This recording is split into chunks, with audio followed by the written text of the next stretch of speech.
자, 이번 시간에는 조금 다른 거 한번 해볼 건데,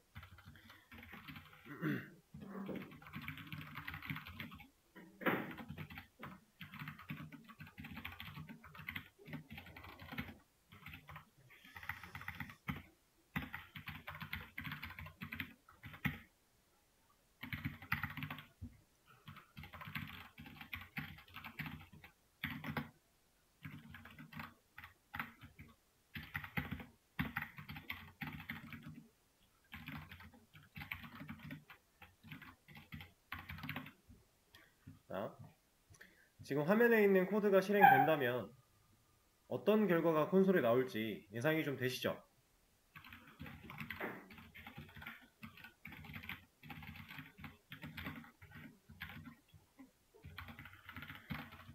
이 결과, 메서드를 3개를 실행했어요. 그리고 지금 객체화를 안 했죠? 왜냐면 스태틱 메서드니까 그냥 클래스한테 호출할 수 있으니까요. 결국에 이 한 메서드를 실행하겠다라고 한 건데, 당연히 합은 30이다라는 게 3번 나올 거예요. 20이죠, 20. 이거를 10이라고 써가지고 30. 이제 30이 나올 건데, 자, 제가 여기서 하고 싶은 상황은 이런 겁니다. 합이라고 하는 메서드를 실행했을 때 여기서는 10 플러스 20의 결과를 알고 싶고요. 여기서는 20 플러스 30의 결과를 알고 싶고, 여기서는 50 플러스 80의 결과를 알고 싶다.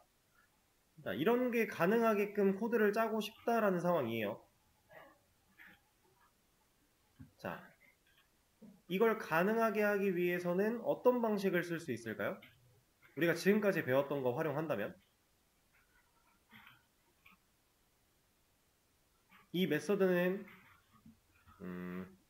그냥 말씀드릴게요. 자, 만약에 저걸 가능하게 하려면 이 안에 들어있는 변수 2개가 클래스 변수로 변경이 돼야 될 거고,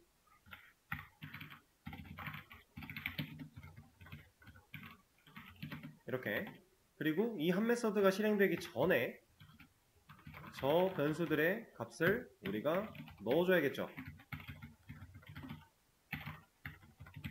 이렇게. 이러고 한 메서드 한 번 실행하면 이 결과 나올 거고요. 그 밑에서 다른 결과 얻고 싶으면은 이런 작업을 한 번 더 해줘야 돼요. 값을 또 바꿔가며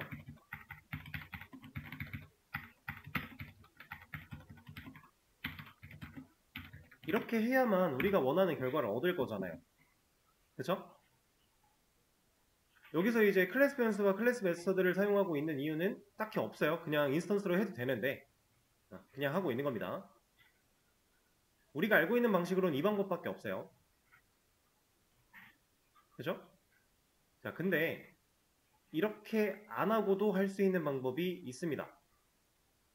자, 얘네를 안 할 거고요. 애초에 지금 이 클래스 변수가 필요하지 않아요. 자, 이걸 가능하게끔 할 건데 제가 어떤 일을 할 거냐면 이 메서드를 실행하고 있는, 호출하고 있는 이 소괄호 안쪽에다가 제가 더해졌으면 좋겠는 수를 넣을 거예요. 이런 식으로. 자, 여기까지 일단 봐볼게요. 에러 나고 있죠? 에러가 나고 있는데 얘네 가지고 뭐라 하나요? 아니죠. 메서드 이름 가지고 뭐라고 하고 있죠. 지금 에러 나고 있는 이거 밑에 거 말고 위에 거 여기 보면 합이라고 하는데 윗줄이 그어져 있습니다. 얘가 왜 뭐라고 하는지 마우스 올려놓고 얘를 한번 읽어보면 이거 한번 생각해 보실래요?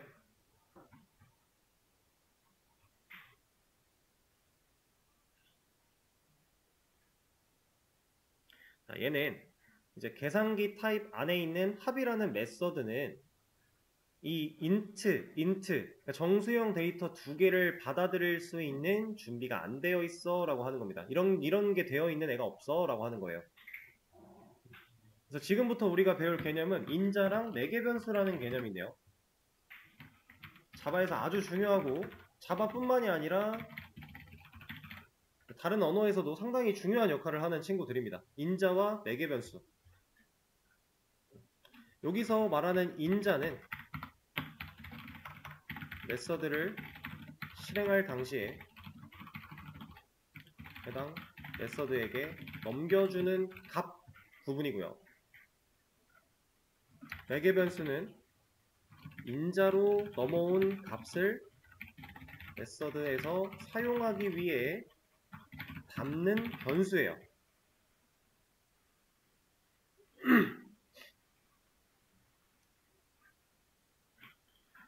자, 이게 기본적인 개념이에요. 인자라는 녀석과 매개 변수라고 하는 녀석인데 개념을 정의를 하면 이 정도가 될 것이고, 이 개념을 가지고서 이제 진짜로 활용을 해볼 겁니다. 자, 인자랑 매개 변수는요, 우리가 메서드를 만드는 당시에 메서드 이름 뒤에 소괄호를 붙였죠. 그리고 실행할 당시에도 소괄호를 붙여서 호출을 했었어요, 항상.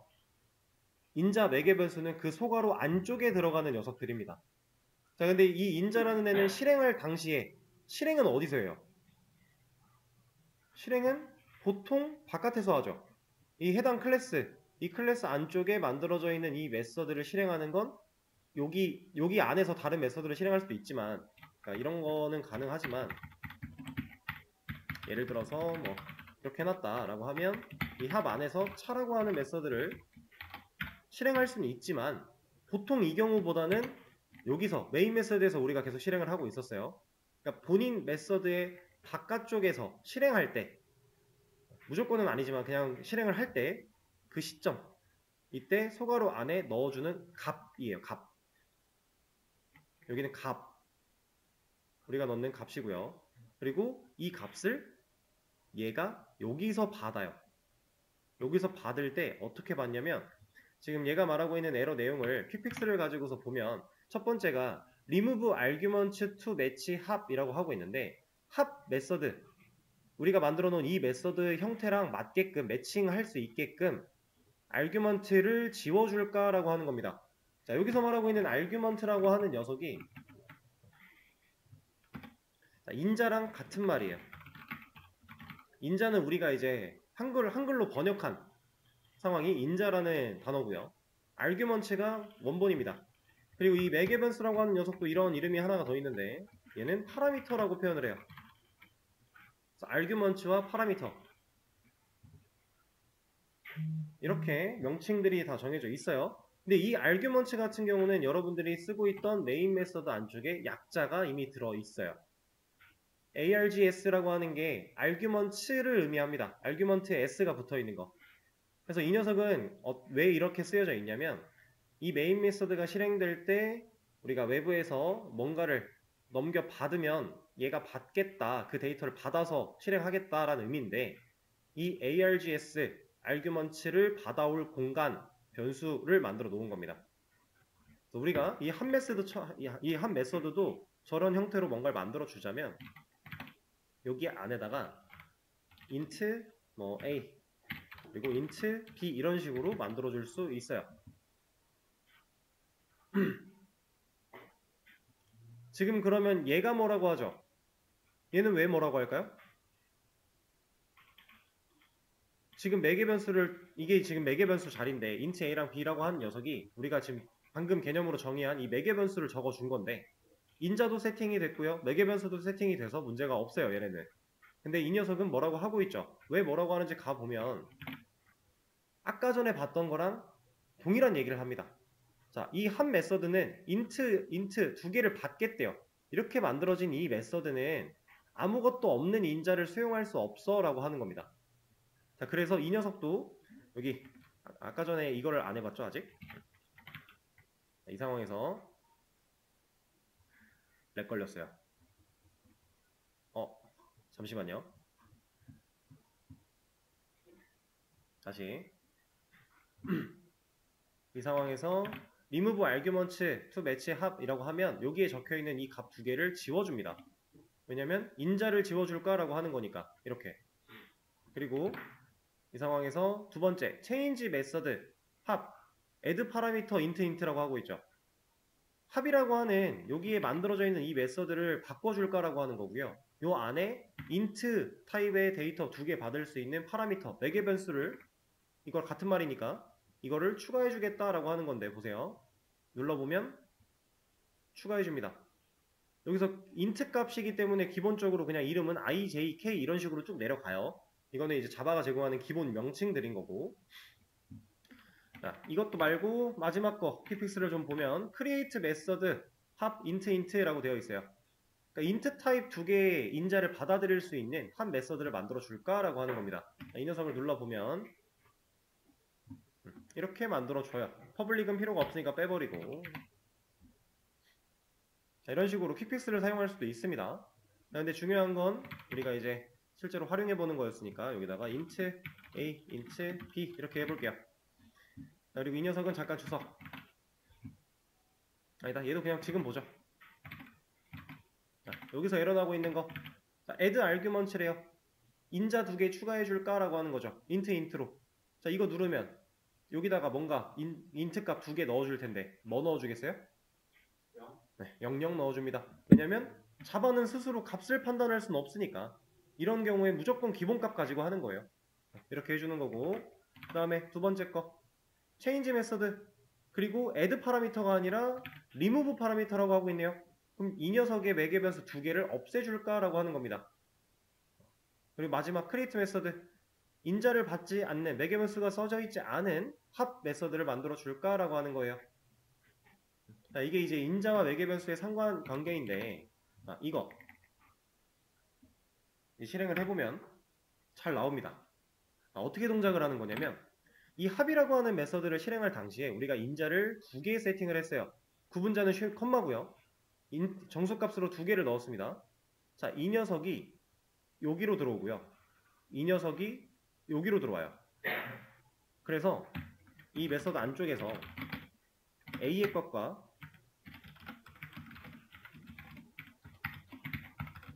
b의 값을 출력을 해보면 첫 번째 한 메서드가 실행될 당시에 a는 10이 들어갔고 b에는 20이 들어갔다. 맞죠? 그리고 둘이 합쳐서 30 나왔다. 그 다음에 두 번째 합이 실행될 때 a에는 20 들어갔고요. b에는 30 들어갔어요. 합은 50이다. 이렇게 꽂혔다가 지금 눈으로 보이는 거죠. 자, 아주 중요한 개념인데 이 인자가 20, 30으로 들어갔으면요. 이 순서 따라서 세팅이 돼요. 무조건 순서를 따라가요. 자, 이거 제가 보여드릴 겁니다.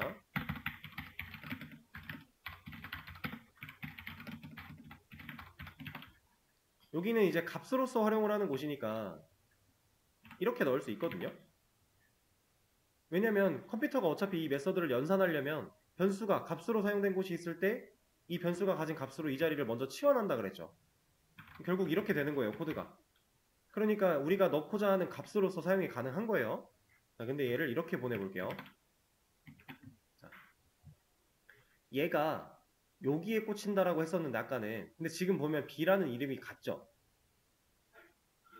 인자로 넘겨주는 변수랑 매개 변수가 받고 있는 변수 이름이 같아요. 그러면 얘가 변수 이름이 같으니까 이 녀석을 찾아갈 수 있지 않을까? 라고 한다면 그러면 여기 a랑 b에는 각각 뭐 나와요? 지금 이게 값이 이렇게 세팅되어 있으니까 여기가 20 넣는 거고 여기가 30 넣고 있는 건데 b가 여기로 들어왔으면은 a가 30이고 b가 20 나와야죠. 만약에 이렇게 이름을 찾아 들어왔다라고 한다면, 그죠? 근데 얘는 그렇지 않아요. 이거는 잠깐 빼고 이것만 봅시다. 분명히 a가 30이고 a를 뒤에 넘겼어요. 근데 얘가 만약에 여기로 a를 이름 보고 찾아 들어왔다면 a는 30이어야 되잖아요. 근데 얘는 20이에요. 인자가 세팅된 순서대로 매개 변수도 그 순서대로만 받을 수 있습니다. 만약에 여기 인자를 하나 늘렸다. 그럼 매개 변수도 당연히 하나가 늘어야 되는 거고, 그러면 당연히 순서 따라간다. 이 순서 따라가는 개념은 여러분들 프린트 F 쓸 때 서식 지정자 구멍 내놓고 뒤에서 변수 가지고 치환하죠. 이것도 무조건 순서 따라가죠. 이거랑 같은 개념으로 보시면 돼요. 내가 적은 순서대로 매개 변수가 순서대로 받는다. 이게 인자와 매개 변수입니다. 자,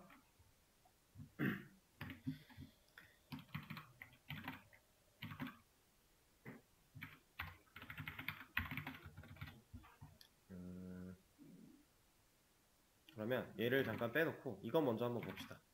얘네들은 잠깐 치워놓고, 아니다, 얘도 잠깐 주석을 걸고요. 우리가 가장 쉽게 이해할 수 있는 방식으로 먼저 볼게요. 자,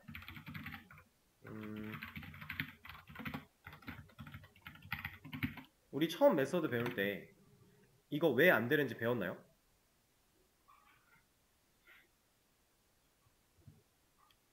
얘네 왜 안 될 것 같아요?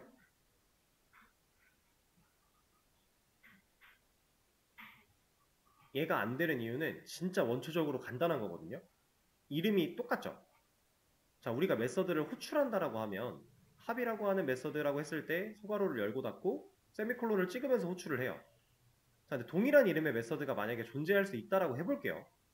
자, 그럼 계산기 객체를 하나 만들어서 이게 만약에 된다고 하면 여기다가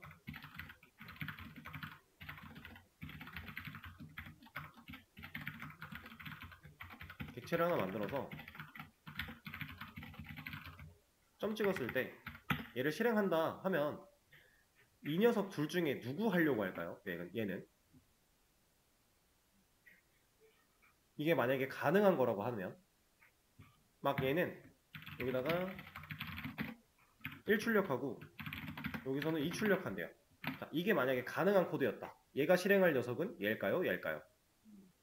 얘일까요? 이게 가능하지 않아서 얘가 안 되는 겁니다. 왜냐하면 자바는 스스로 판단하지 못해요. 얘나 호출할 때 이름이 똑같죠? 같은 이름의 메서드는 같은 클래스 내에 존재할 수 없습니다. 동일한 이름의 메서드를 만들 수 없다는 얘기예요. 이거는 같은 공간 내에서 동일한 이름의 변수를 만들지 못하는 개념과 동일한 겁니다. 그리고 이거랑 또 일맥상통하는 개념이 변수가 오직 값을 하나밖에 못 가지는 이유. 자,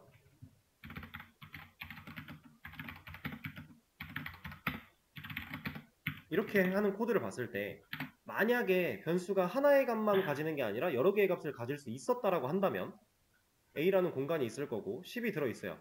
근데 지금 20을 또 넣었죠. 그럼 이 10과 20이 만약에 공존한다라고 해볼게요. 그럼 A를 출력할 때 자바는 10을 보여줘야 돼요? 20을 보여줘야 돼요? 자바는 이런 판단을 스스로 아예 못합니다. 할 수 없어요. 그래서 이런 개념이 아예 안 되는 거예요. 변수 이름 동일한 것도 마찬가지. 그리고 메서드 이름 동일한 것도 마찬가지예요. 자, 이게 원칙입니다. 동일한 이름으로 존재할 수가 없어요. 자, 근데 지금 이제 이 녀석을 잘 보시면 이게 스태틱이 붙어서 가능한 건 아니에요. 이거는 논외로 보시면 돼요, 그냥.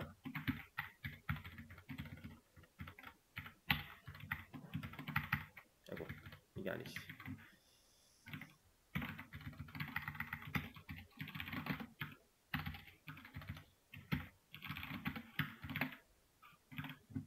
자, 얘는 지금 빨간 에러가 있나요? 없죠. 근데 분명히 메서드 이름은 둘이 같죠. 둘 다 합이잖아요. 근데 얘는 왜 에러가 없을까요?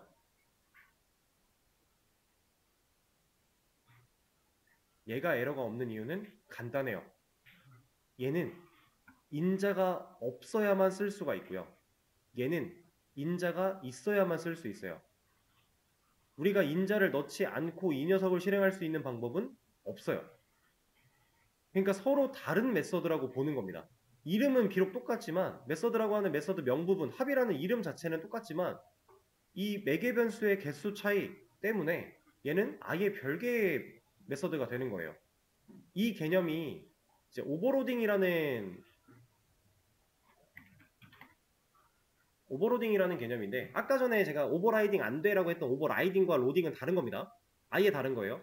지금은 오버로딩이라는 녀석인데 자, 이 오버로딩은 여러분들이 예전에 검색해봤던 OOP의 특징 중에 다형성이라고 하는 녀석이 있어요.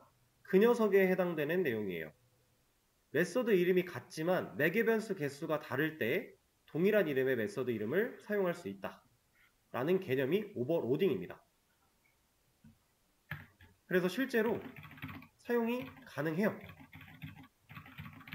이렇게 얘도 쓸 수 있고요. 얘도 쓸 수 있어요. 결과 뭐 나와요?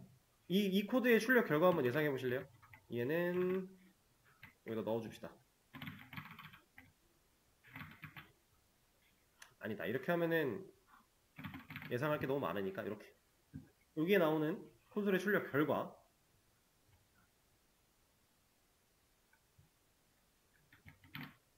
이 녀석이 실행되면 인자가 2개 있기 때문에 얘를 갈까요? 얘는 안 가겠죠? 일로 안 가고 무조건 일로 갑니다. 본인이 찾아갈 수 있는, 실행할 수 있는 녀석을 찾아가야 돼요. 그 다음 얘를 찾아가요. 얘는 누구 찾아가요? 얘를 찾아갑니다. 그러면 합은 30, 합은 뭐 50, 그 다음에 1 나오는 거예요.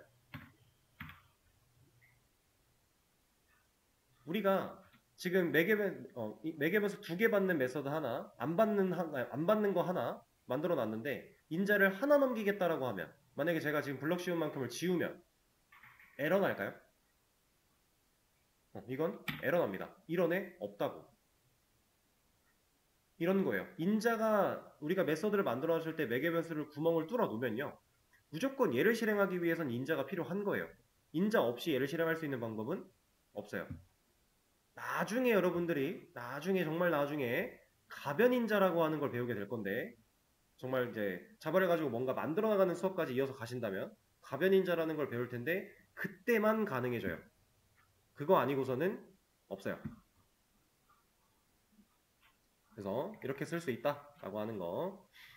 자, 이게 이제 인자랑 매개변수의 개념이었습니다. 자, 그럼 당연히 이거 한번 예상을 해보실까요? 이거는 제가 여기다가 문자열 값을 만약에 넣는다라고 하면, 이렇게 넣는다라고 하면 이 메서드는 얘를 실행해 줄 수 있을까요? 안 되겠죠. 근데 왜 안 될까요? 그쵸. 네. 우리가 여기 있는 값이 여기로 들어올 거고 여기 있는 값이 여기로 들어올 거라고 했는데 얘는 지금 문자열인데 얘는 지금 받으려고 만든 변수가 인트죠. 그럼 데이터 타입이 안 맞으니까 얘는 타임 미스매치 에러를 보여주는 겁니다.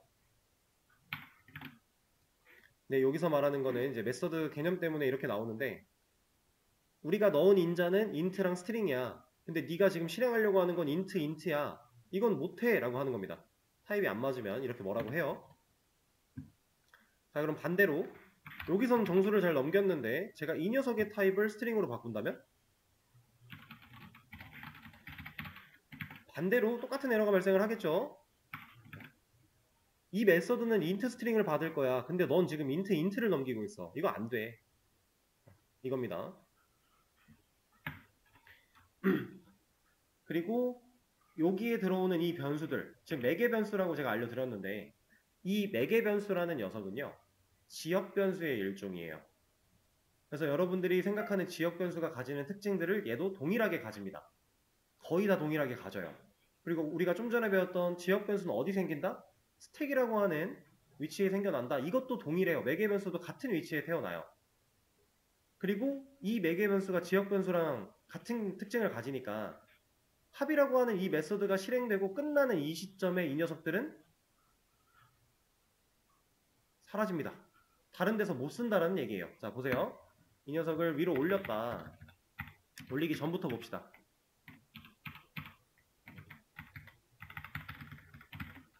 이렇게 했다고 했을 때 이 합 메서드 이쪽에서 여기서 A를 쓸 수 있느냐? 못 쓴다라는 거예요. 여기 A가 버젓이 있지만 이 A는 여기서 사용이 불가능한 A이기 때문에 못 쓴다. 근데 이게 코드가 얘가 더 아래에 있어서냐? 그게 아니라는 겁니다.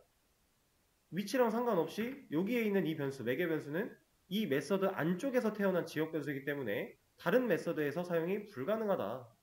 그래서 지금 얘 A의 에러 메시지 마우스 올려보면은 A라는 필드 없어 라고 하고 있을 겁니다. 그냥 필드란 얘기도 없네요.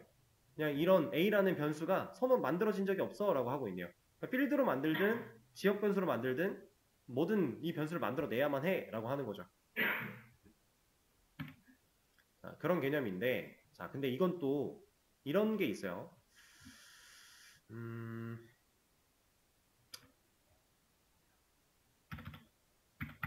이거는 이렇게 보여드릴게요. 좀 정리를 좀 하고,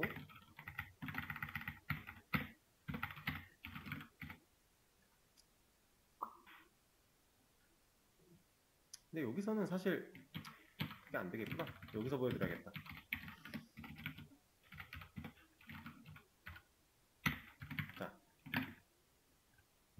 지금 전역 변수로 A와 B 만들어 놨고요.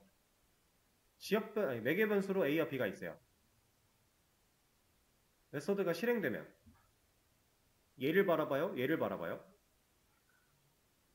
이거 당연히 얘를 바라보는 거죠?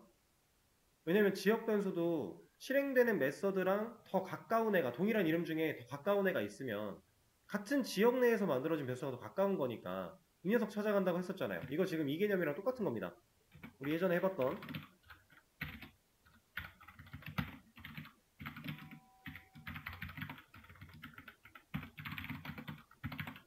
이렇게 쓰려고 하면 전역 변수에 C가 있고 여기도 C가 있는데 이 출력문 자체는 이 메서드 안쪽에서 만들어진 녀석이니까 얘가 훨씬 가까운 위치에 존재한다.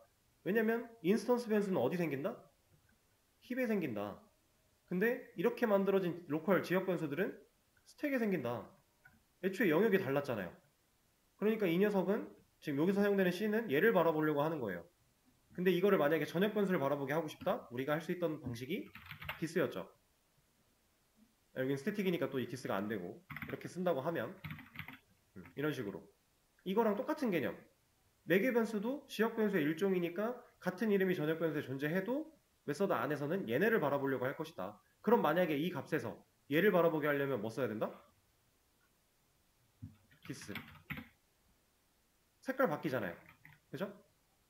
파란색으로 알려주고 있죠? 그리고 마우스가 올라갔을 때 이 하이라이팅 되는 부분들 누굴 바라보고 있는지 알려주고 있는 거죠. B는 얘를 바라보고 있어요. 지역 변수랑 동일한 개념을 가져요.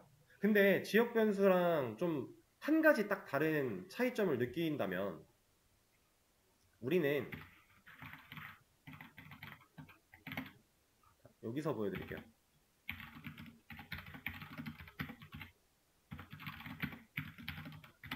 자, 지금 이거 왜 안 돼요? 이거 안 되는 이유 우리 봤었어요. 지역 변수는 자동으로 초기화 안 해준다 그랬죠. 근데 우리 지금 초기화도 안 해놓고 선언만 해놓고 값으로서 활용하려고 하고 있어요. 전역 변수는 이걸 그냥 기본값으로 초기화를 해주니까 사용이 가능했는데 얘는 안 된단 말이에요. 근데 지금 보세요. 매개 변수. 우리 초기화한 적 있나요? 변수 선언밖에 안 했죠. 근데 사용하죠. 뭐라고? 안 하죠. 심지어 값도 잘 나왔죠. 왜 가능할까요? 이 변수가 값을 가지는 행위를 누가 정해줘요? 인자가 정하죠. 인자 없이 얘 쓸 수 있다고요? 못 쓰죠.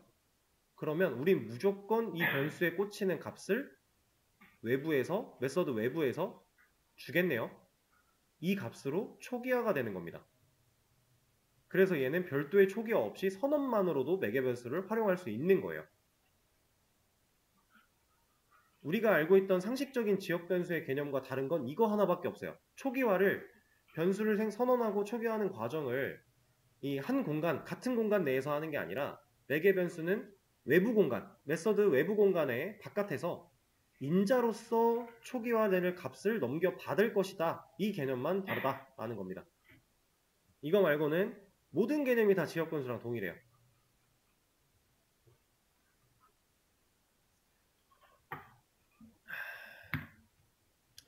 이게 이제 인자와 매개 변수에 관련된 내용이었어요. 자, 그러면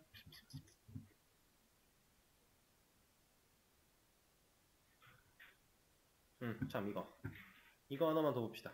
자, 이거 결국에 지역 변수랑 동일한 느낌으로 바라보셔도 된다라고 했으니까 이 자리에 우리가 변수 이름을 이렇게 지었대요.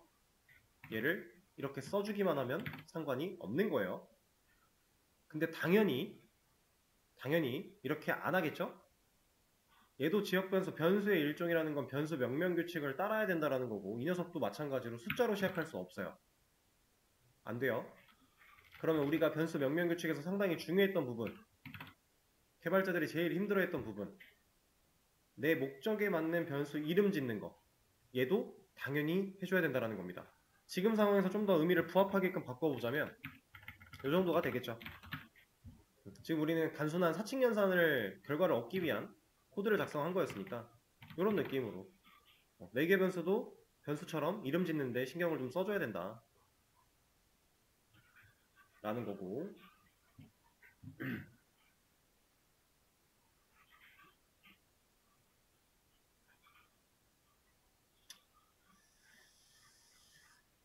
아, 36분? 오케이. 자, 그러면 일단 인자와 매개변수 개념은 여기까지 하고요. 이제 한 가지 더 할 건데 시간이 없으니까 기본적인 것만 할 겁니다. 자, 차이를 잘 느껴보세요. 지금 이 코드 아무 문제가 없죠? 근데 제가 이렇게 하면 문제가 생겨요. 이건 왜 문제가 생길까요?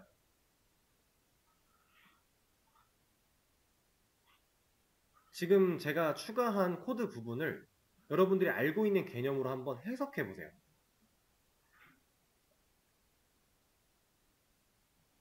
지금 이만큼 추가했는데 이거 우리가 알고 있는 개념대로 써보면 오직 정수형 데이터만 들어갈 수 있는 sum이라는 변수를 만들고 그 다음 뭐 한 거예요? 이퀄 마크 우변에 있는 이 결과를, 이 값을 넣겠다 하고 있어요. 그죠? 지금 이거 하려고 하는 거예요. 왜냐면 이퀄 마크 우변에 있는 결과를 우리가 넣으려고 했던 거니까 항상 값을. 그래서 우리가 지금 이 자리에다가 뭐 10 플러스 20 이런 거 넣으면 얘는 뭐라고 안 하죠. 자, 컴퓨터가 이 코드 보면 연산 어떻게 한다고요? 자, 변수를 선언해요. 그리고 나서 넣을 값이 연산이 들어있다. 그럼 컴퓨터는 먼저 연산을 한다라고 했죠. 이 결과로 30을 만들어내요. 그리고 이 30이라는 결과를 이 자리에 남겼기 때문에 이 값을 sum이라는 변수에 넣는 과정이에요. 대인면선자를 통해서. 자, 그러면 이거 이 메서드가 호출돼서 실행된 이 자리에 어떠한 결과가 남아야 그 남은 결과를 sum에다 넣어줄 수 있지 않을까요? 그쵸? 자, 지금 이거 잘 생각하시면서 다시 조금 하루 이틀 전으로 돌아가 볼 거예요. 우리 메서드 처음 배울 때 이 보이드가 어떤 게 들어가는 자리였다고요? 리턴 타입이 들어가는 자리다 라고 했었습니다. 그죠? 리턴 타입인데 우리가 이거 일단 생각하지 말고 보이드 쓸 거예요 라고 하면서 보이드의 뜻이 뭐라 그랬어요? 허공이고 리턴 안에 라고 했습니다. 자, 얘는 이 한 메서드는 보이드를 썼기 때문에 리턴 안에 라는 의미를 가진 메서드예요. 나 리턴 안에. 그래서 실제로 리턴을 안 해요. 여기서 말하는 리턴이라는 건 값을 돌려주는 걸 의미해요. 반환시킨다의 의미예요. 여러분들이 알고 있는 그 의미 똑같은 건데, 자, 값을 반환하지 않는다라는 건 이 한 메서드가 실행된 이 자리에 아무것도 안 남긴다라는 겁니다.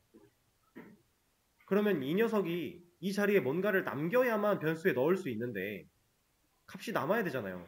근데 아무것도 안 남기겠다라고 애초에 보이드를 때려 박으니까 남기지 않아서 아무것도 없어서 지금 뭐라고 하는 거예요. 그래서 실제로 에러 내용을 보면 타임 미스매치가 나오고 있어요.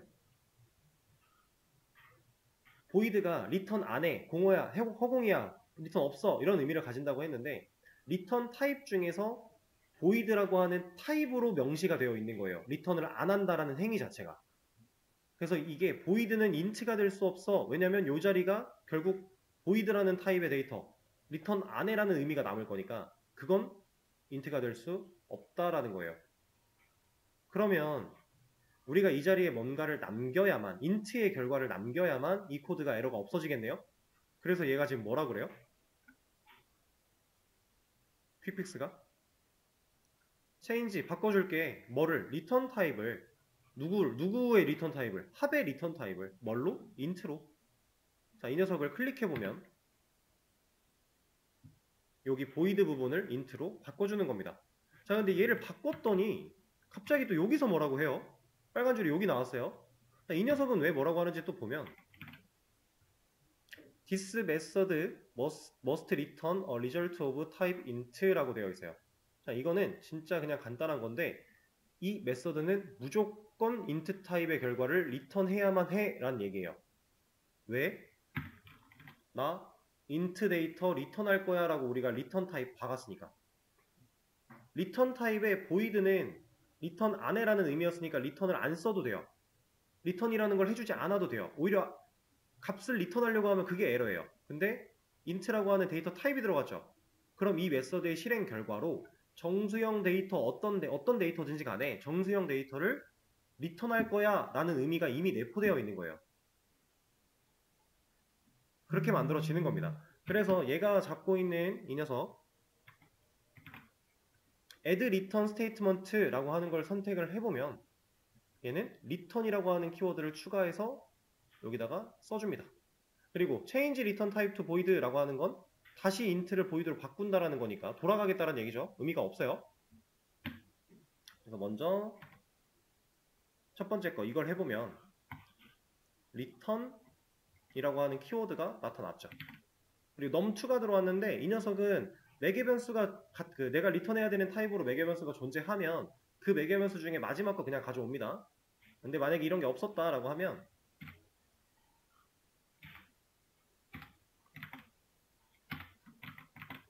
이렇게 만들어져 있었다라고 하면 잠깐만요. 얘도 빼야지. 얘도 빼고 이렇게 했다고 하면 add state return statement를 하면 리턴 뭐 하겠어요? 우리가 정수형 데이터를 남겨야 돼요. 근데 정수형 데이터를 자바가 스스로 판단할 수 없는 상황이니까 기본값 0 넣어주는 겁니다. 이렇게 지금 이 return이라고 하는 키워드를 사용해서 한 칸 띄고 어떠한 값을 넣어주면 이 값을 이 자리에 리턴하겠다라는 의미가 되는 거고요. 우리가 이 코드를 실행하면 이 자리가 0이 남았어. 그럼 0이 썸한테 들어갈 거야. 근데 우리는 썸을 값으로서 활용해 0이 나온다라는 거예요. 이해되실까요? 자, 이렇게 활용을 하는 겁니다. 리턴이라고 하는 거. 이게 리턴의 가장 기본적인 얘기예요. 얘가 실행된 결과를 이 자리에 남길 거야. 왜? 남겨야만 변수에 넣을 수 있으니까. 변수는 지금 이퀄 마크 좌변에서 선언까지 됐기 때문에 사실 선언을 해서 문제가 되는 건 아니에요. 이렇게 할당을 해주는 과정을 초기화하는 과정을 나눠도요. 어차피 이 녀석이 리턴이 없으면 뭐라고 합니다. 이런 뭐라고 해요. 왜냐하면 결국에 여기에 있는 값이 여기로 들어가야 되는데 들어갈 값이 아무것도 남지 않아. 그럼 못 들어간다라는 거죠. 자, 여기서 그리고 한 가지 또 중요한 거. 아까도 써있긴 했지만 자, 이 녀석 보세요. 우리 분명히 메서드 실행하면 출력문이 있으니까 콘솔에 1이라는 값을 찍겠죠. 근데 이 출력문은 결과를 남기는 게 아닌가요? 얘는 결과를 남기는 게 아니에요. 출력문이라고 하는 거는 이 출력문 코드가 실행될 당시에 콘솔에 해당 데이터를 출력하는 역할, 여기까지가 끝입니다. 얘는 뭔가의 반환의 값으로서 사용될 수 없어요. 그래서 실제로 이게 불가능해요. 이런 값을 리턴할 수 없어요. 그리고 이런 값은 변수에 담을 수도 없어요. 뭐 콘솔에 출력되는 게 어차피 문자로 보이니까 이게 가능하지 않을까? 안 됩니다. 얘는 진짜 순수하게 출력의 의미를 가지고 있는 애니까 이런 건 아예 안 돼요. 그래서 메서드에 출력문이 쓰여져 있는 거는 얘는 어떠한 결과로서 작용될 수가 없는 애니까 리턴이라고 하는 거랑은 전혀 연관이 없어요. 이렇게 되어 있다라고 해도 아무런 연관이 없습니다. 썸은 0이에요, 그냥.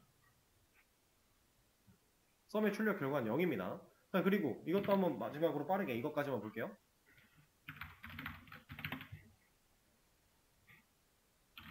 지금 그냥 간단하게 그렇게 해주고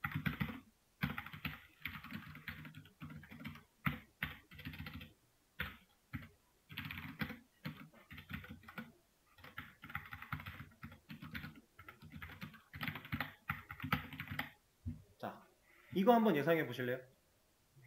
코드를 실행하면 결과는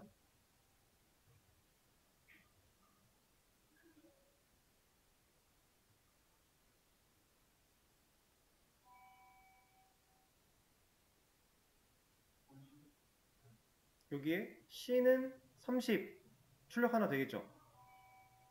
끝인가요? 밑에 0 하나 더. 그렇죠. C는 30. 이거는 합이라고 하는 메서드를 실행한 시점에서 얘가 메서드가 끝나기 전에, 이 코드가 끝나기 전에 얘가 이만큼의 일을 하는 건데, 그 상황 속에서 C라는 변수한테 연산의 결과를 넣었고요. 그 결과를 출력했죠? 아직 메서드 실행 중에 출력이 된 거예요. C는 30은. 그리고 나서 이 메서드는 return 0을 남기면서 끝납니다. 종료가 돼요. 그럼 이 자리에 뭐 남아요? 0 남는 거예요. 우리가 이 위에서 어떤 연산을 했든지 간에 그런 건 중요하지 않아요. 우리가 리턴에 뭘 넣었냐가 중요한 겁니다. 그럼 이 자리에 0이 남고 0을 썸에 넣었고 그 썸을 출력하니까 0 나오는 거죠. 이게 리턴의 가장 기본이에요. 그리고 시간이 없으니까 내일 수업에서 리턴 나머지 얘기를 마저 할 거고요. 그리고 나서는 리턴을 사용하는 리턴도 사용하고 뭐 다른 것도 사용하는 여러 가지 문제들을 한번 또 풀어보는 시간을 가져보도록 하죠. 기본적인 리턴까지 오늘 여기까지 하는 걸로 하겠습니다. 오늘 수업은 여기까지 할게요. 고생하셨습니다.